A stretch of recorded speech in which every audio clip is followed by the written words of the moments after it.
नमस्कार दोस्तों, मैं मनदीप और आप देख रहे हैं शेयर तक चैनल को। आज दोस्तों हम बात करने वाले हैं भारत के 4 सबसे बड़े प्राइवेट लेंडर्स बैंक की। जी हाँ दोस्तों, इसमें आता है ICICI bank, HDFC bank, axis bank और कोटक महिंद्रा बैंक।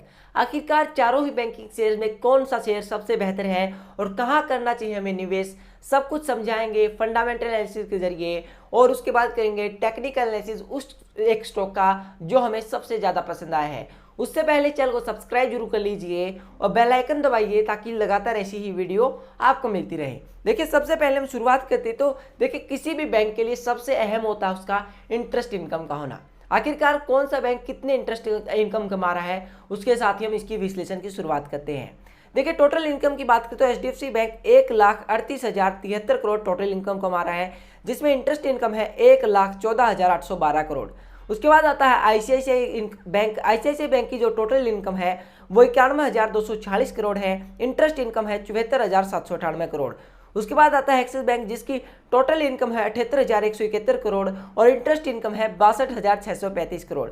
उसके बाद अगला जो बैंकिंग शेयर रहता है वो कोटक बैंक आता है जिसकी टोटल इनकम है 32,301 करोड़ और इंटरेस्ट इनकम है 26,929 करोड़। देखिए, उसके बाद आता है प्राइस टू बुक वैल्यू।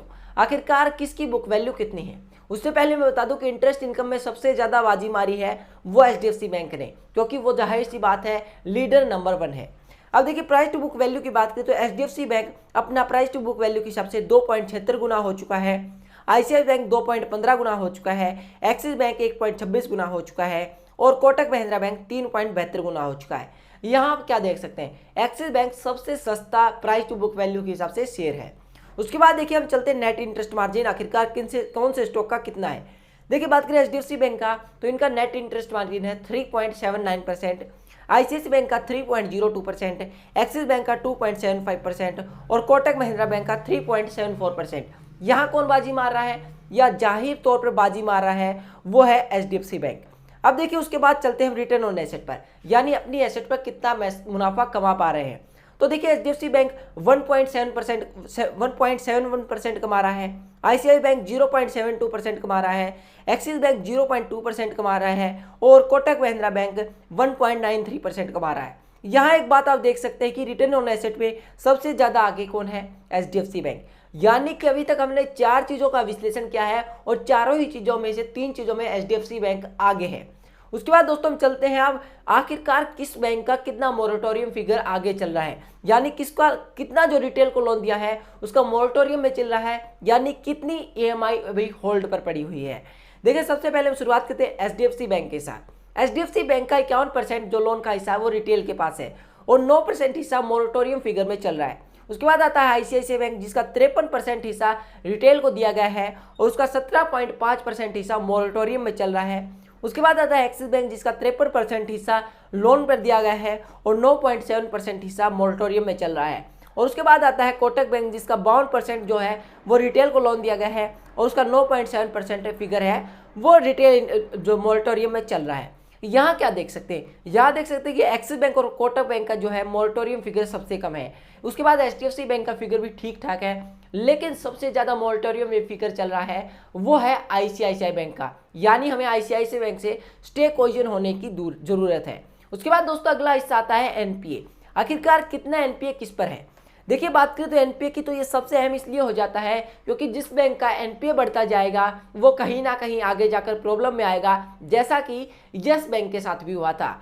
अब देखिए, एनपीए की बात करें तो यहाँ पर क्या कहूँगा, एचडीएफसी बैंक का एनपीए 1.26% है जो कि सबसे कम है। आईसीआईसीआई बैंक का एनपीए बात करें तो दोस्तों वो चल रहा है अभी 5.40%। एक्सिस बैंक के एनपीए की बात करें तो दोस्तों उसका एनपीए चल रहा है 4.72% और कोटक महिंद्रा बैंक का एनपीए चल रहा है 2.67%।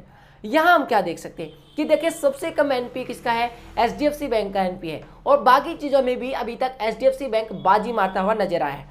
देखिए, एनपीए, मोरेटोरियम फिगर और जो इंटरेस्ट इनकम वगैरह है उनका विश्लेषण करने के बाद हमें एक बात समझ में आती है, समझ ये आता है कि सबसे ज़्यादा आगे कौन है, वो है एचडीएफसी बैंक। एचडीएफसी बैंक लगातार यहाँ लीडर बना हुआ है और उसके पीछे काफ़ी बैंक खड़े हुए हैं, लेकिन कोई वैल्यूएशन के हिसाब से महंगा है तो कोई बैंक एनपीए काफ़ी ज़्यादा हो गया है, किसी की नेट इंटरेस्ट इनकम जो है वो काफ़ी कम है। तो हमने एक बैंक चुना है वो है एचडीएफसी बैंक। एचडीएफसी बैंक का अब हम टेक्निकल एनालिसिस कर लेते हैं। अब देखिए दोस्तों, आपके सामने HDFC बैंक का डेली चार्ट ओपन हो चुका है। अब यहाँ क्या देख सकते हैं, फिलहाल भाव 1043 रुपये चल रहा है।